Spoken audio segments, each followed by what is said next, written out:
If you really care about the Ukrainian people like you claim you do, then listen to me very carefully. My name is Lucas Gage. I served 2 tours in Iraq. I put it in quotes because who did I serve? The special interest who wanted war. How did they get that war? They lied to us. They said Saddam had weapons of mass destruction and he was tied to 9/11. Both lies, and we all know it now. Years later, of course, after all the damage has been done. The same, I believe, is happening with the Ukrainians. The EU, NATO, the US, they don't give a damn about Ukraine. They're using it as a bulwark against Russia because they have an agenda to take out Vladimir Putin. And they're saying, look, the Ukrainians are winning the war. They're pushing here and they're pushing there. That's when Putin has his hands tied behind his back in a special operation, which is limited in nature. But now that he's annexed these regions, whether you agree with it or not, Putin can unleash the full military might of Russia. And the Ukrainians have no chance whatsoever.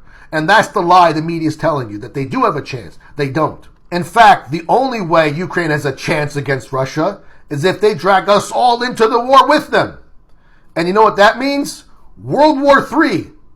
And you know what else? Unlike Saddam, who didn't have weapons of mass destruction, Russia does. And if they're used, it's not good for anybody, especially the Ukrainians, because who do you think are going to be hit first? So if you really care about the Ukrainians, stop filling their heads up with fantasies. Stop believing the obvious lies of the West. My God, the U.S. just threw Ukraine under the bus about this assassination of Dugina. What do you think? They care? They don't care about the Ukrainians. The EU doesn't care, NATO doesn't care, and the United States most certainly doesn't care about Ukraine or anyone else for that matter. The only thing these people care about, these traitors and globalists at the top, are war, profits, and control. That's all they care about. Don't fall for the lies. If you truly care about the Ukrainians and the Russians, especially the civilians, you want to talk peace right now.